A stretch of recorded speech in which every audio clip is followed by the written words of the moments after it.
Salut tout le monde, bienvenue à nouveau sur ma chaîne. Je suis très heureuse de vous retrouver aujourd'hui pour une nouvelle vidéo. On va parler des différents business que peuvent faire les étudiants étrangers au Canada. Pour toute personne qui étudie au Canada en tant qu'étudiant international ou pour toute personne qui est à l'étranger qui voudrait venir étudier au Canada, qui se demande quoi faire comme métier et si cette personne-là en fait ne veut pas travailler pour une autre personne, sache que oui, tu as la possibilité de faire un business à ton compte, de travailler à ton compte tout en respectant les conditions de ton permis d'études qui est de respecter le devoir de travailler 20 heures par semaine et plus de 40 voire 40 heures par semaine pendant les congés, soit pendant les vacances de Noël, les vacances d'été ou même pendant la semaine de relâche, ok?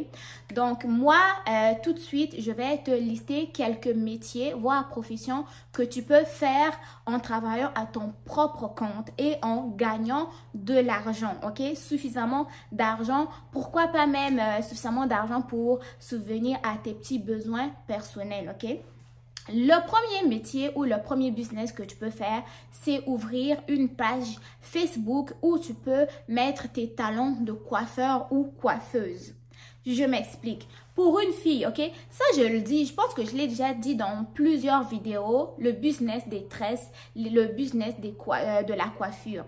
En tant que étudiant, ok, là je pars, tu es un gars, tu sais coiffer, tu as une tondeuse chez toi, sache qu'il te suffira d'ouvrir une page Facebook où tu pourras donc mettre les modèles des coiffures que tu sais faire, que tu as déjà faites.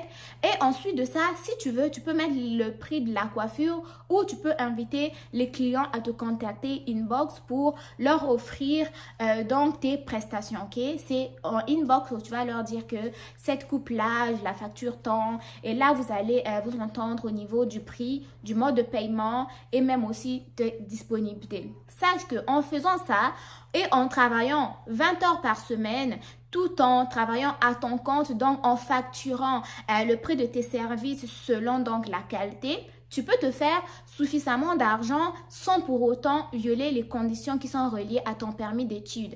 Ce qui t'évitera d'aller travailler pour quelqu'un qui va te payer par exemple 10 $ de l'heure ou 15 $ de l'heure, alors que par exemple une heure de coiffure, tu peux la facturer à 80 $ de l'heure. Oui, les gens vont crier 80 $ de l'heure, c'est beaucoup. Mais non, sache que pour les personnes caucasiennes qui vont aller dans les salons de coiffure, une coupe pour un homme, ok, ça peut coûter jusqu'à 50 $, ok?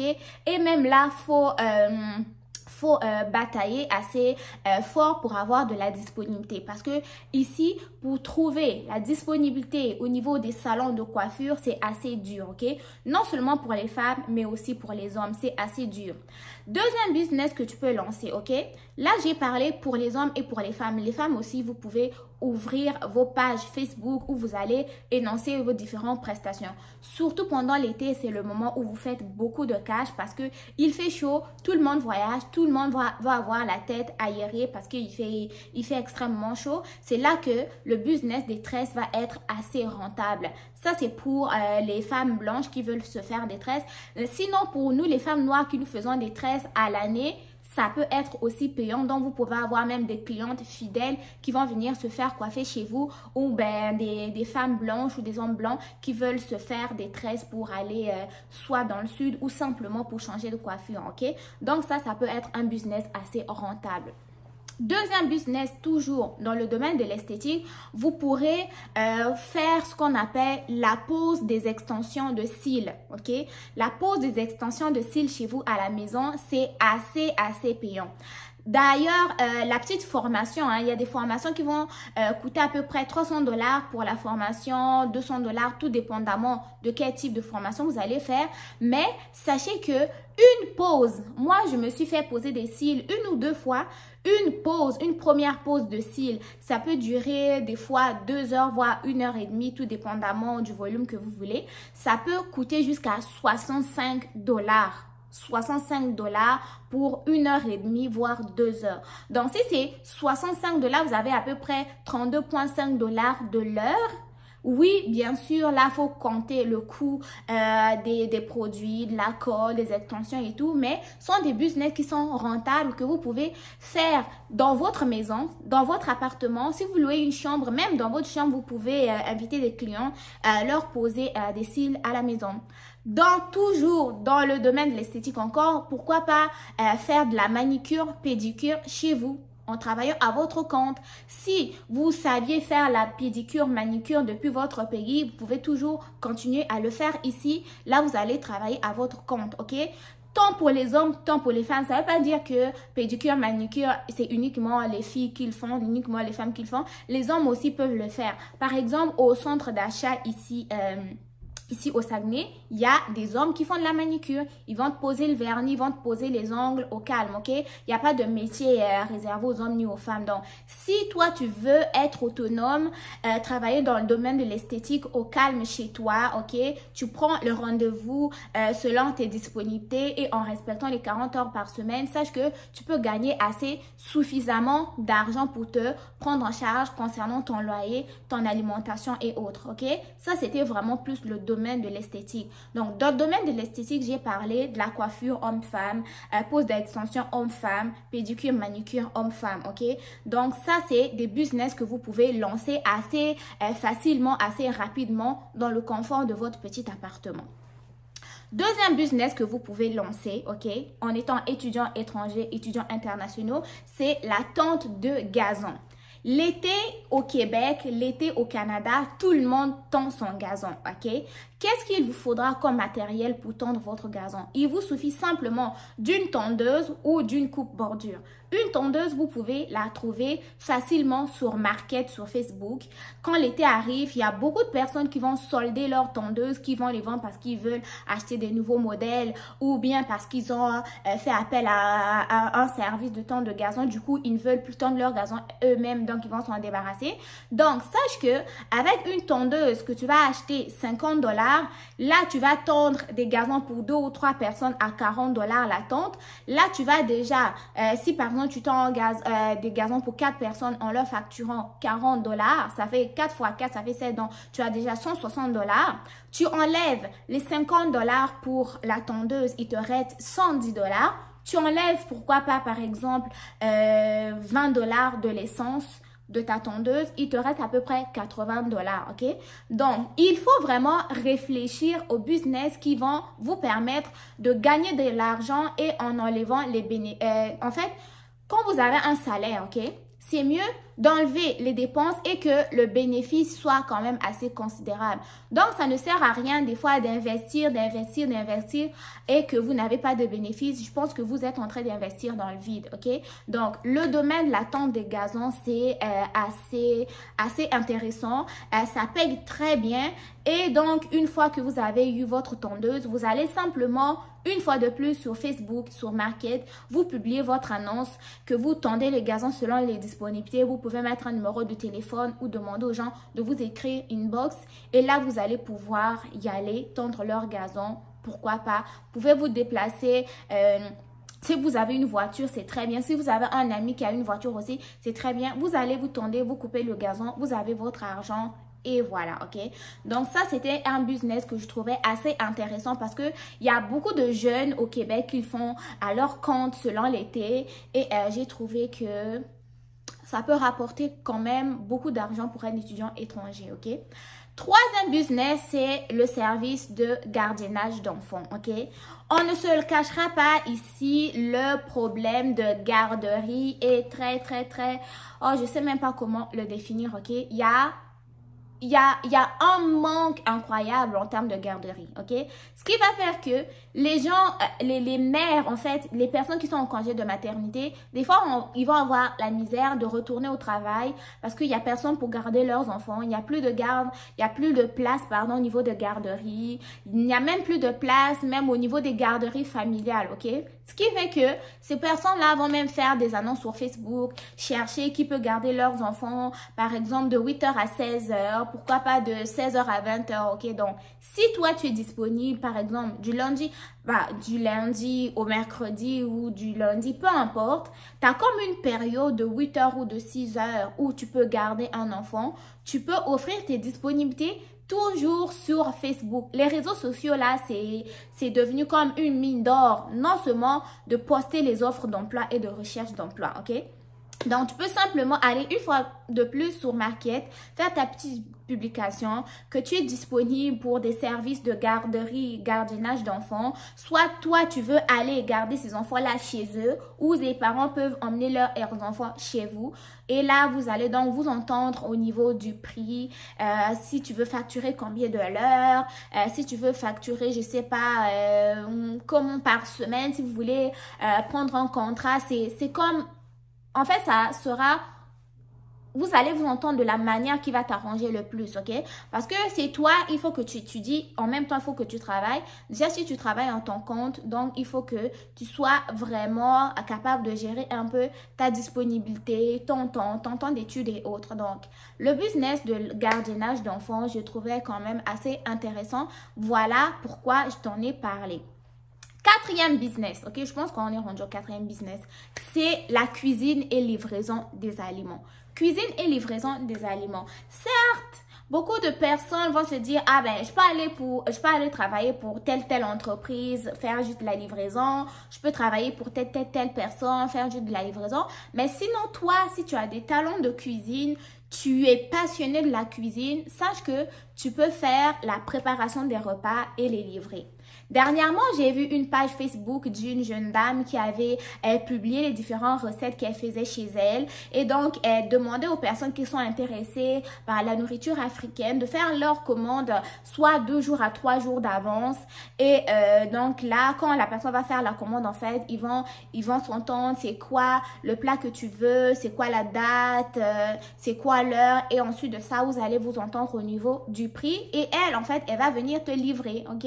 Donc, la préparation et livraison des aliments, c'est aussi une profession, un business en fait qui va payer très bien pour une personne qui aime déjà cuisiner. Ou si tu n'aimes pas cuisiner, tu veux faire simplement la livraison de repas, sache qu'il y a différentes applications, il y a différentes plateformes qui sont à la mode en ce moment où il te suffit simplement de faire ton inscription via ton cellulaire. Ensuite de ça, tu vas recevoir des commandes, aller poster les commandes et ensuite de ça, tu vas recevoir ton argent. C'est tous les lundis que ton argent sera déposé dans ton compte. Et de surcroît, sache que les clients peuvent même te donner un pourboire. Ils peuvent te donner soit le pourboire via l'application ou même le pourboire en main propre directement. Donc ça, c'était un business aussi que je voulais t'énoncer ou te partager. Le cinquième business, et non le moindre, c'est celui des business en ligne.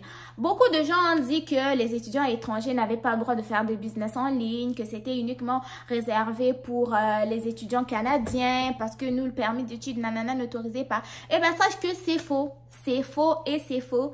Sache que en tant qu'étudiant étranger, tu peux ouvrir une boutique en ligne. Tu peux faire un business en ligne. Tu peux soit vendre tes vêtements sur Vinted, tu peux soit vendre tes articles sur Marketplace ou tu peux ouvrir même une boutique Shopify où tu vas vendre tes mèches, tes perruques, où tu vas vendre tes gaines, où tu vas vendre des kits de sous-vêtements, où tu vas vendre des vêtements, où tu vas vendre des articles pour maison, où tu vas vendre des articles pour animaux, ok? Peu importe, tu peux faire un business en ligne. Mais la condition, c'est de respecter les heures par semaine, ok?